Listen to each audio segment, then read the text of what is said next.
The old man had a sudden idea. He decided to drive his lawn mower to a state over 1,000 kilometers away to visit his brother, whom he hadn't seen in over 10 years. The old man had just learned that his brother had suffered a stroke, and a few days earlier, he himself had been diagnosed with multiple illnesses, leaving him with little time left. Perhaps this would be the last time the two brothers would meet. Before leaving, the old man personally gathered materials and built a makeshift camper. He also bought plenty of sausages and dry provisions, as well as a grabber tool to avoid bending over when picking things up. But his brother was far away, thousands of kilometers distant, and the old man's lawn mower was old and worn, with a speed of only 5 kilometers per hour, on the verge of breaking down at any moment. It was undoubtedly a crazy decision. After preparing all the supplies, Alvin set off. His good buddies came forward to dissuade him. Everyone thought it was impossible, even betting he wouldn't make it to the next town. Just as his buddy predicted, as Alvin waved goodbye to the last neighbor at the village entrance, a truck roared past, blowing his hat off. Alvin had to stop and retrieve his hat, but when he returned to the mower, the engine developed a problem. It wouldn't start no matter what. Helpless, Alvin flagged down a bus. Once aboard, he noticed the passengers were all elderly. They admired Alvin's courage. After all, a journey on a whim was something most people only talked about. After returning home, Alvin asked a neighbor to tow the lawn mower back. His buddies sighed deeply at the sight. They didn't want Alvin to take the risk, yet they also hoped he would succeed. Just when it seemed everything was over, Alvin refused to give up. He took his double-barreled shotgun and personally sent the old mower to its grave. Then he went to a farm equipment dealer and, with his last $300 and some connections, secured a 1966 green riding mower. So, on a sunny day, Alvin set off once more. Another truck sped by. This time,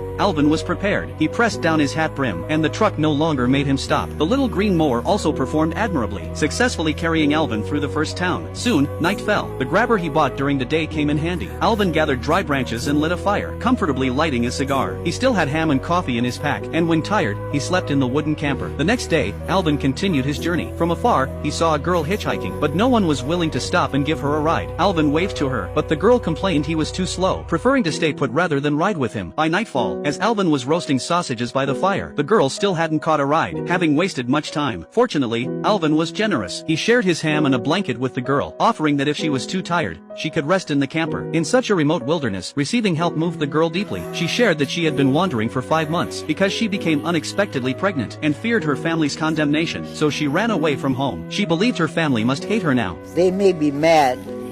I don't think they're mad enough to want to lose you or your little problem. Alvin also had a daughter, but she had intellectual disabilities. Many people looked down on her, even disliked her. But in truth, his daughter was hardworking and capable, always keeping the house tidy, a truly good mother. However, once when someone else was helping care for her child, a fire accidentally broke out, and her child was severely burned. Though it wasn't her fault, the government used her intellectual disability as grounds to send the child to another family. Since then, his daughter had often leaned motionless by the window, hoping her child would come home one day. Alvin told the girl, no matter